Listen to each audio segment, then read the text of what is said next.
এখান থেকে প্রথমে আমাদের যেটা দরকার সেটা হচ্ছে spelling and grammar check. Spelling and grammar check কি? ধরো তুমি এখানে কোনো বানান লিখতে গেছো, ধরো আমি সরি লিখব, তাই তো? সেখানে কি হয়ে গেল দেখো, বানানটা আমি ঠিক হয়েছে, ভুল হয়েছে। ভুল হয়েছে বলে দেখো তলায় একটা লাল কালি দাগ আছে, তাই তো? আমি যদি এটা ঠিক করতে চাই নর্মালি লিখেও দিতে পারি, বা এখান থেকে স্পেলিং এন্ড গ্রামার চেক, এখানে যখনই যাবো যেগুলো ভুল আছে সেটা এখানে লাল কালি শো করবে, তার সাথে এই ওরিয়েন্টেড যে ওয়ার্ডগুলো হতে পারে আমি যেটা লিখতে চেয়েছি সেইগুলো এখানে শো করবে। তারপরে তুমি যেটা নেবে সেটা নিয়ে এখানে চেঞ্জ করে দাও, ওখানে ওটা চেঞ্জ হয়ে যাবে, ঠিক আছে? বা এরকমও হতে পারে বিকজ লিখতে গেছি, ধরো আমি বিকজ লেখা হয়নি, তাই তো? তুমি এখানে সরাসরি এর উপর রাইট ক্লিক করো, রাইট ক্লিক করে দেখো বিকেম বিকজ বিকেস এসছে এগুলো, আমি এখান থেকে বিকজটা সিলেক্ট করে দিলাম, ব্যাস হয়ে গেল। বুঝতে গেছে?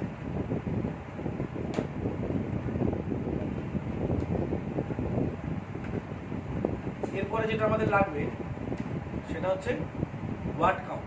এই যে ওয়ার্ড কাউন্ট, এগুলো দরকার। ওয়ার্ড কাউন্ট কি? ওয়ার্ড কাউন্ট হচ্ছে টোটাল কতগুলো পেজ আছে, কতগুলো ওয়ার্ড আছে, কতগুলো লাইন আছে, প্যারাগ্রাফ আছে, ক্যারেক্টার। ক্যারেক্টার মানে ABCD, এগুলো হচ্ছে একটা ক্যারেক্টার। আর স্পেস নিয়ে কতগুলো ক্যারেক্টার, স্পেস ছাড়া কতগুলো ক্যারেক্টার, সমস্ত ডিটেলসটা তুমি এখানে পেয়ে যাবে। হয়ে গেল?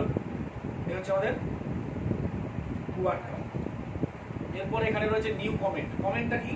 ধরো তুমি কোনো বিষয় সম্পর্কে যদি মন্তব্য দিতে চাও তাহলে একটু করে সিলেক্ট করলে বলে কমেন্ট। এবার এখানে তুমি যে কোনো কমেন্ট লিখে দিতে পারো, হয়েছে? মন্তব্য, তুমি যে মন্তব্য দিতে চাইবে সেটাই লিখবে, এটা সিলেক্ট করলে এখানে গিয়ে নিউ কমেন্ট লিখলে।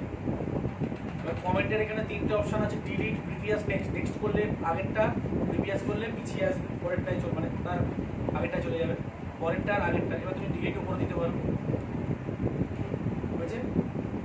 তাহলে কমেন্টের এখানে অপশানগুলো বোঝা গেছে। আর এখান থেকে আমাদের আরেকটা লাগবে প্রোটেক্ট ডকুমেন্ট। প্রোটেক্ট ডকুমেন্টটা কি? প্রোটেক্ট ডকুমেন্ট হচ্ছে ধরো তুমি কিছু লিখে গেলে অন্য কেউ এসে সেটা মুছে দিয়ে চলে যায়, উল্টো পাল্টা করে দিয়ে চলে যায়। তুমি যদি ডকুমেন্টটাকে প্রোটেক্ট করো, প্রোটেক্ট ডকুমেন্ট এখান থেকে রেস্ট্রিক্ট ফরম্যাটিং এন্ড এডিটিং করে এই যে 1 নম্বর আর 2 নম্বর অপশান, এই দুটো অপশানে টিক মারবে, মেরে এই যে নিচে এসে ইয়েস স্টার্ট এনফোর্সিং প্রোটেকশন, কি করবে? ইয়েস স্টার্ট এনফোর্সিং প্রোটেকশন, এখানে গিয়ে একটা পাসওয়ার্ড দিতে হবে, সেই একই পাসওয়ার্ড নিচের ঘরে। কি সুবিধা হলো ওতে? এবার আমি এখানে লিখতে চাইলেও লিখতে পারবো না, দেখো হোম থেকে কেউ বড় ছোট কিছু করতে পারবে, সে পড়তে পারবে কিন্তু বড় ছোট এই সমস্ত কিছু করতে পারবে না। এবার যখন তুমি কাজ করতে বসবে তখন এখানে স্টপ প্রোটেকশন, এবার সঠিক পাসওয়ার্ডটা দিলেই এটা ওপেন হয়ে যাবে। এবার তুমি যা হচ্ছে হচ্ছে, তাহলে বোঝা গেল প্রোটেকশনের কাজ। আর এটা তো দেখলাম আমরা কি কেউ আমার ফাইলটা খুলে পড়তে পারবে, শুধু লিখতে পারবে না, এটা ওটা মুছে দিতে পারবে না, তাই তো? কিন্তু তুমি যদি চাও যে তোমার এই ফাইলটা কেউ দেখতেই পারবে না, মানে খুলতেই পারবে না, তার জন্য কি অপশন আছে? এটা করতে গেলে তোমায় সেভ করার সময় সেভ বা সেভ অ্যাজ যে কোনো একটায় যেতে হবে, গিয়ে এখান থেকে তুমি একটা ফাইলের নাম দাও, ধরো আমি নাম দিলাম এতগুলো এ, ঠিক আছে? আর এখান থেকে টুলস অপশানে আসতে হবে। কোথায় আসতে হবে? টুলস। টুলস অপশান থেকে জেনারেল অপশান, কি করবে? General option. এখানে গিয়ে দেখো যে পাসওয়ার্ড টু ওপেন যা দেবে এখান থেকে ওকে, আবার এই একই পাসওয়ার্ড ওকে, এই সেভ হয়েছে। এবার তুমি ওই ফাইলটা ওপেন করো, কি হয়? এই যে ওপেন হবে না, ভুল পাসওয়ার্ড দিলে ওপেন হবে না, বুঝা গেল? আর সঠিক পাসওয়ার্ড তুমি যখন কাজ করতে বসবে সঠিক পাসওয়ার্ড দিলে